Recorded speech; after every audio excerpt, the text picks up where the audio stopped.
बिस्मिल्लाहिर्रहमानिर्रहीम। अस्सलामुअलैकुम नाजरीन, ZF न्यूज़ क्लिक के नए प्रोग्राम के साथ मैं हूं जाहिद फ़ारूक। नाजरीन, शहबाज शरीफ की जनरल बाजवा से मुलाकात की चहमगोइयाँ, असल कहानी क्या है? इसके साथ साथ क्या इस मुलाकात का तल्लक किसी मुमकिना डील से है? इमरान खान इस सारी सूरत हाल को किस तरह देख रहे हैं? जो इतलात ज़ेरे गर्दश हैं, इसके पीछे छुपे हकाइक क्या हैं और इमरान खान इस वक्त इतने ज़्यादा गुस्से में क्यों हैं,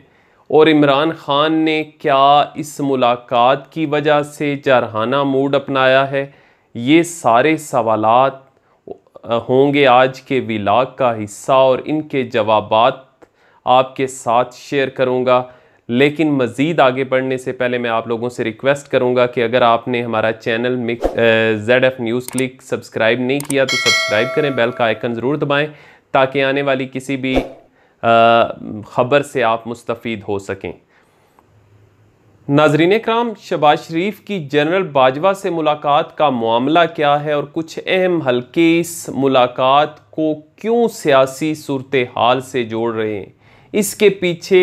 भी कुछ हकाइक हैं। वो हकाइक मैं सबसे पहले आपके साथ शेयर करना चाहूँगा, क्योंकि मियाँ शहबाज शरीफ की तरफ से हालिया दिनों के अंदर जो इक़दामात उठाए गए हैं वो कुछ ऐसे हैं कि जिसकी वजह से ये तासर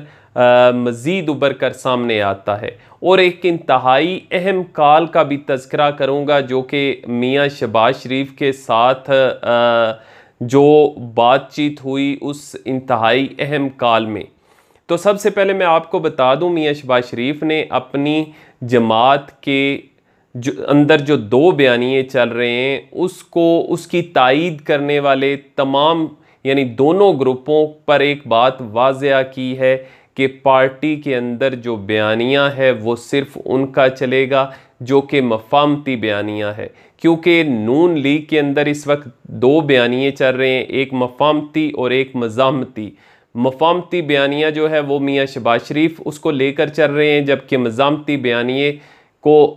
मरीम नवाज़ और मियाँ नवाज़ शरीफ की तायीद हासिल है। और इस अपनी बात को इंडोर्स करने के लिए कि अब पार्टी के अंदर सिर्फ मफाहमती बयानिया चलेगा, मियाँ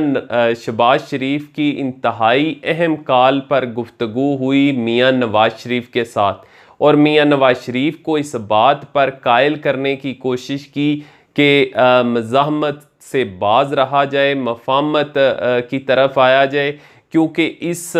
तरह उनकी जो अब तक की गई जितनी भी कोशिशें हैं उनको ज़िक पहुंचती है, वो कोशिशें नाकाम होती हुई नज़र आती हैं। और अगर वो कोशिशें नाकाम होती हैं तो आने वाले जो इलेक्शन होंगे 2023 के, उसमें मुस्लिम लीग नून का जो मुस्तकबिल है उस पे बहुत से सवालिया निशान उठ जाएंगे, जिस पर मियाँ नवाज़ शरीफ की तरफ से मियाँ शहबाज शरीफ की एक हद तक बात तस्लीम की गई, और वो ये थी कि मफाहमती बयानिया जो है वो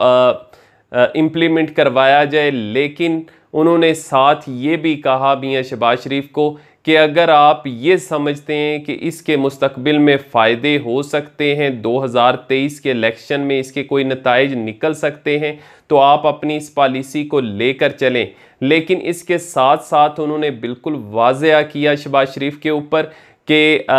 मरीम नवाज़ को सियासत में किरदार अदा करने दिया जाए। और इस हवाले से उन्होंने कहा कि जो हालिया इलेक्शन हो रहे हैं आज़ाद कश्मीर के, उसके अंदर मरीम नवाज़ जो हैं वो लीड करेंगी,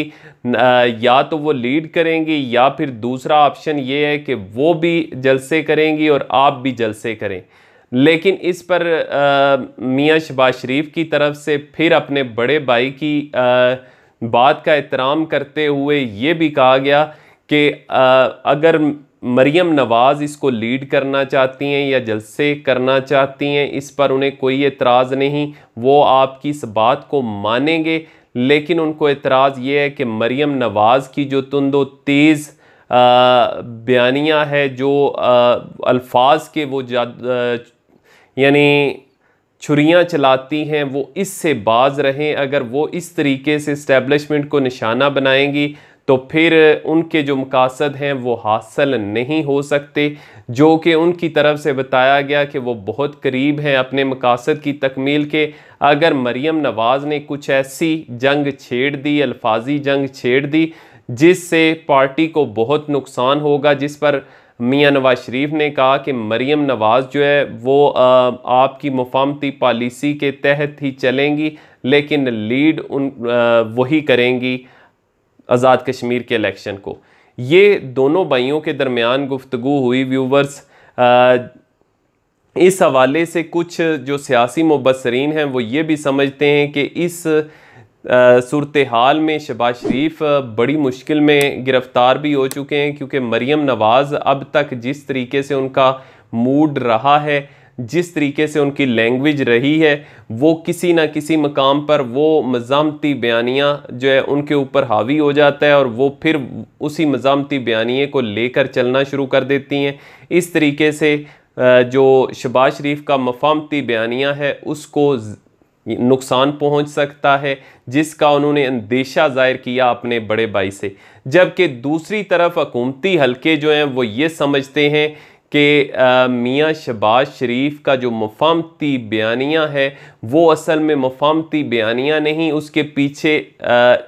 जो अहम हलके हैं उनके साथ डील की बू आती है। वो इस मुफाहमती बयानिए को सामने रखते हुए किसी डील की तरफ बढ़ना चाह रहे हैं या डील की कोशिश कर रहे हैं, और अगर ये डील होती है तो इसका सबसे ज़्यादा नुकसान हुकूमत को, इमरान खान की हुकूमत को उठाना पड़ेगा, क्योंकि इमरान खान हुकूमत की तरफ से जो मंसूबे शुरू किए गए हैं, जिस तरीके से बड़े बड़े मनसूबाजात जितने भी हैं, डैम बनाए जा रहे हैं और बिजली के हवाले से मंसूबे हैं और दीगर मंसूबे, अहम मंसूबे जो हैं वो उनको अगर सामने रखें तो मौजूदा हुकूमत की पॉलिसी यही नज़र आती है कि ये 5 साल के अंदर तमाम जो उनके मंसूबे हैं वो पाया तकमील तक नहीं पहुंच सकते, और वो ये चाहते हैं कि इसके लिए उनको अगला टेन्योर और चाहिए, नेक्स्ट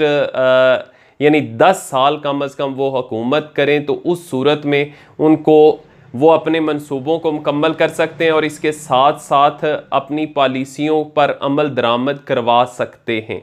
अगर शहबाज शरीफ की कोई मुमकिन डील हो जाती है तो इसका नुकसान जो मौजूदा हुकूमत है या पाकिस्तान तहरीक इंसाफ वो समझती है कि उसको इसका सबसे ज़्यादा नुकसान होगा, क्योंकि फ़िल वक्त तक जो हुकूमती हल्के हैं वो यही समझते हैं कि अगर शहबाज शरीफ की डील को रोक लिया जाए तो उनका कोई मुतबादल मौजूद नहीं है, और जिसका फ़ायदा वो आइंदा सियासी मंजरनामे पर नज़र आएगा और इलेक्शन में वो उठा सकते हैं। अब व्यूवर्स, ये तो वो हकायक हो गए जो आपके साथ शेयर किए मैंने, लेकिन इन तमाम हकायक के दरमियान एक ख़बर ये भी है कि कुछ हलकों का ख्याल है कि शहबाज शरीफ और जनरल बाजवा की मुमकिना मुलाकात डील का सबब बनेगा, लेकिन ये तमाम अफवाहें हैं और हकायक इसके बिल्कुल मुनाफी हैं, क्योंकि जो मुलाकात होने वाली है व्यूवर्स हुई नहीं, बल्कि जो मुलाकात होने वाली है इसमें कोई डील नहीं होगी, क्योंकि शहबाज शरीफ, बिलावल भुट्टो और दीगर पार्लिमानी लीडर्स जितने भी हैं उन तमाम को मदऊ किया गया है। इस जो मदऊ किया गया है वो पार्लियामेंट के फोरम से ये एक मुलाकात का इनेकाद करवाया जा रहा है। ये बेसिकली एक ब्रीफिंग है जिसके अंदर आला अस्करी क़यादत भी शामिल होगी, और ये इस ब्रीफिंग को चेयर करेंगे स्पीकर असद कैसर, और इसमें तमाम पार्लिमानी लीडर शामिल होंगे, हत्ता कि ANP भी शामिल होगी, मौलाना फजलुर रहमान के जो पार्लिमानी लीडर हैं वो भी शामिल होंगे, और इसमें शहबाज शरीफ भी मौजूद होंगे, इसमें बिलावल भुट्टो भी मौजूद होंगे। वो जो कुछ हलके ये दावा कर रहे हैं कि इसमें कोई सियासी डील होगी या इस मुलाकात के दौरान शहबाज शरीफ कोई अपने लिए रास्ता निकालेंगे या कोई मरीम नवाज़ और मियां नवाज शरीफ की सज़ाओं में रिलैक्स हासिल करने की कोशिश करेंगे? ऐसी कोई बात नहीं है, बल्कि इस मीटिंग का जो एजेंडा है उसी एजेंडे के तहत ही ये सारी मीटिंग का इनेकाद किया जाएगा। और एजेंडा मैं आपके साथ शेयर कर दूं, अफ़गानिस्तान की जो हालिया सूरत हाल है और ओपोजिशन की तरफ से ये इल्ज़ामात आयद करना कि पाकिस्तान की तरफ से कोई अड्डे जो हैं वो अमेरिका के हवाले तो नहीं किए जा रहे, इन तमाम सवालों के जवाबात देने के लिए आला अस्करी हुकाम जो हैं वो इस ब्रीफिंग में मौजूद होंगे। और इस ब्रीफिंग में DGISI जनरल फैज़ हमीद भी होंगे और मुमकिना तौर पे army chief general Qamar Javed Bajwa भी होंगे। और इस यानी मीटिंग के दौरान ये इम्कान ज़ाहिर किया जा रहा है कि DGISI जनरल फैज़ हमीद जो है तमाम पार्लिमानी लीडर्स जो हैं उनको ब्रीफिंग देंगे मौजूदा जो अफ़गानिस्तान की सूरत हाल है उसके हवाले से। तो मैं ये आपको एक दफ़ा फिर बता दूं कि जो ये अफवाहें ज़ेरे गर्दश हैं इनमें कोई सदाकत नहीं कि ये जो मुमकिना मीटिंग होने वाली है उसके अंदर कोई डील हो सकती है या इससे पहले कोई शहबाज शरीफ की आर्मी चीफ के साथ मीटिंग हुई, इसकी भी कोई इत्तलात नहीं है। व्यूवर्स अब तक के लिए इतने, मुझे इजाज़त दीजिए। अल्लाह हाफिज़।